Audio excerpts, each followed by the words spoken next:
Now, this is a fundamental truism of our money system as it exists in this country, in Europe, in the US, in Australia, and most of the rich world. The total amount of money, including the total amount of debt, is always zero. It's always zero. And that is important to understand. Because if we know that, then we also know that if one group of people go into a massive amount of debt, for example, mortgage holders or the government, somebody else must be accumulating money or credit. That is really important to understand because it was that fundamental understanding that enabled me at the beginning of COVID to know that, okay, well, if the government is going to accumulate 250 billion, 450 billion of debt, somebody's going to accumulate money elsewhere in the system because we know that these two sides always balance up. It's basically an accounting equation. Okay, so this is the fundamental truism of monetary systems as they are at the moment, that they always add up to zero. That's the way that they're designed. And that is because money is always created by a loan. And if the only way to create money is to create debt, then these two things are always aligned. They're always... Again, central banking paradigm, you could say he's correct if we just limit it to inside the central banking paradigm because the government is issuing, in the U.S. Treasury, so government issues bond, sells bond to the Fed, the central bank of the United States, who issues USD, and there is a loan transaction occurring. Mm-hmm. So all the currency supply matches the debt of the U.S. government. Makes sense. However, it does not, again, you're only talking about currency here. You haven't even got to base money, which is gold. Balanced. So we know with 100% certainty that the amount of money plus the amount of credit is equal to the amount of debt. Now, I've separated out there money and credit. When I say credit, it means money you are owed. And I think for simplicity, it's probably best to say that anything you have other than cash in your pocket is credit. So money you have in the bank is money owed to you, for example. And really, it probably makes it easier to understand the monetary system if you just assume that everything is credit. It's just a balanced system of who owes money to who. Who owes money to who. There's always a balanced amount of credit and a balanced amount of debt. Fundamentally, whenever there is money, there is somebody who owes that money. And whenever there is debt, there is somebody that money is owed to. It has to balance. This makes sense why he doesn't understand Bitcoin. Mm-hmm. He doesn't understand gold. Yeah, you don't understand gold, you can't understand I've never Bitcoin. heard him talk about gold. Yeah. But like I said, I haven't listened to this guy much. Right. He hit my radar from his Bitcoin interview. Yeah, well, it's starting to make sense. Now, this is a little bit counterintuitive, and the reason is because people don't think about money like that. You know, if you have £10,000 cash, cash in your pocket or cash in your bank, you don't think somebody else has £10,000 in debt. You as an individual can have £10,000 of cash without any debt. But it is not possible for society to have £10,000 of cash without debt because the way that the monetary system is designed is that money is only ever created by the creation of debt. So they are always balanced. And on a societal aggregate level, they're always balanced. Now, then that raises an interesting question of, well, if the total amount of money in society is always zero, does that mean the total amount of money in society is constant? What about things like QE? What about things like the central bank cutting interest rates? We hear that the central bank can change the amount of money in the system. And that is because what the central bank can do is make more loans. So they can lend a lot of money into the system. So imagine I'm the central bank and you are the economy. And I lend you £1,000. You've got £1,000 of cash and you have £1,000 of debt. You're balanced. But then what I can do as a central bank is I can lend you another £10,000. Now you've got £11,000 of cash and £11,000 of debt. You're still balanced, but there's more loans floating around. And once you think about money creation like that, you realize that, in a sense, anybody can do that. If you remember the example that we had at the beginning of this discussion, I said, well, if I have £1,000 and you have nothing, and then I lend you £1,000, in a way, we've both got £1,000. Do you see what I'm saying?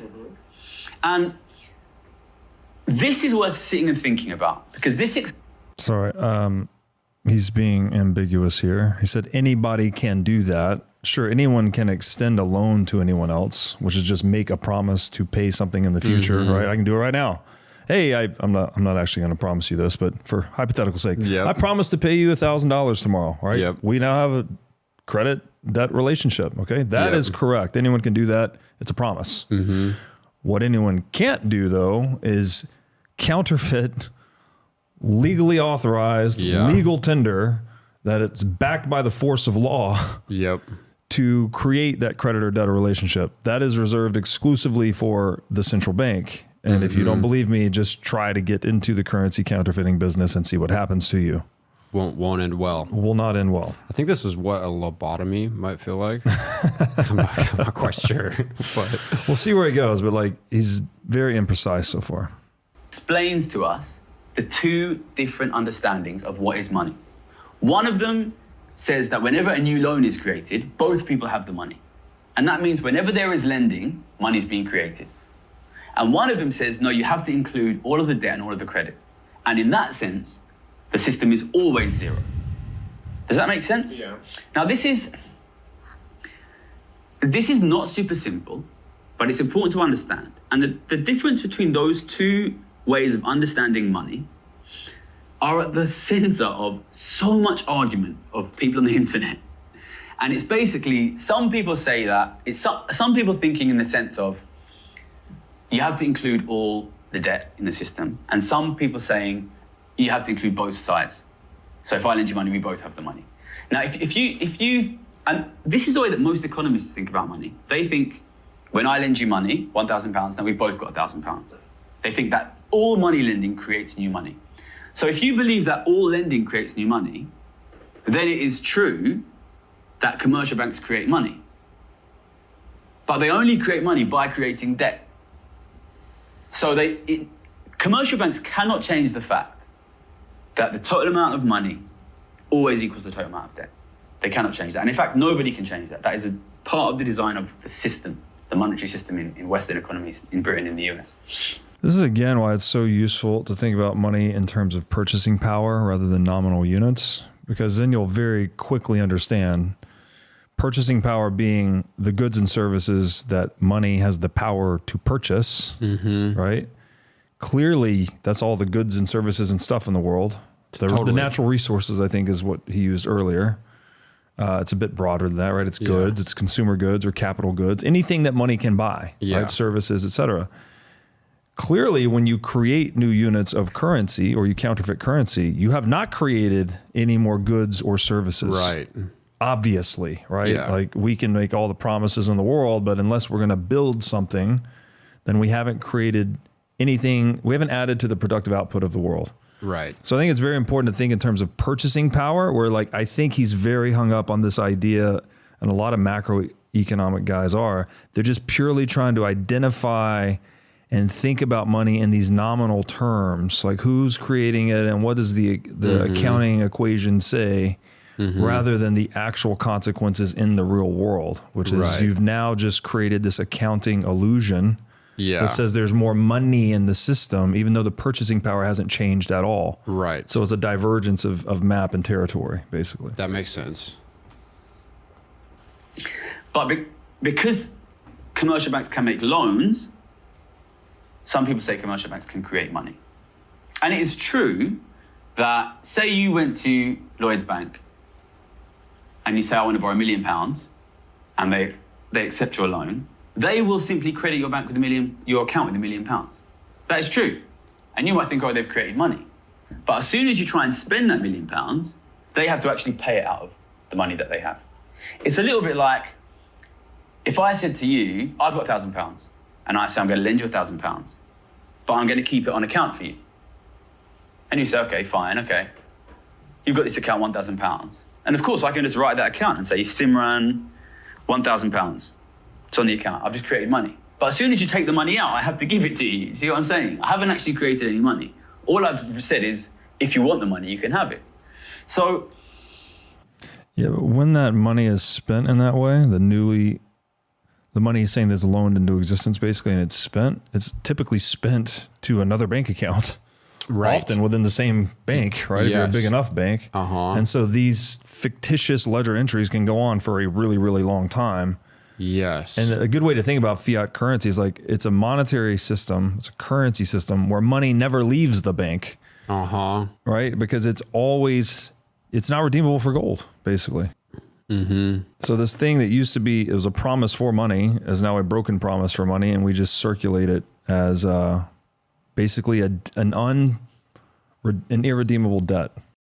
Irredeemable debt. Yeah. So it's an oxymoron in a way. We have like debt-based money. Yeah. Money is one of the definitions that's useful, is that it's the final extinguisher of debt. Yeah. Right. So if I owe you money and I give you a gold coin. So that's what he's trying to say.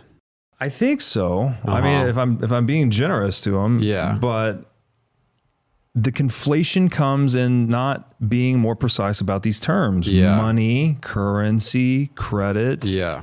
And then also looking at it through the accounting. Accounting is the language of business, right? It's an equation for a reason. There's no such thing as a balance sheet where assets does not equal liabilities plus equity, right? This might as well be the freezing point of water or the speed of light. Like it has to balance, otherwise it's not a balance sheet. Yeah. And so he's not thinking about it at that level, basically. Yeah.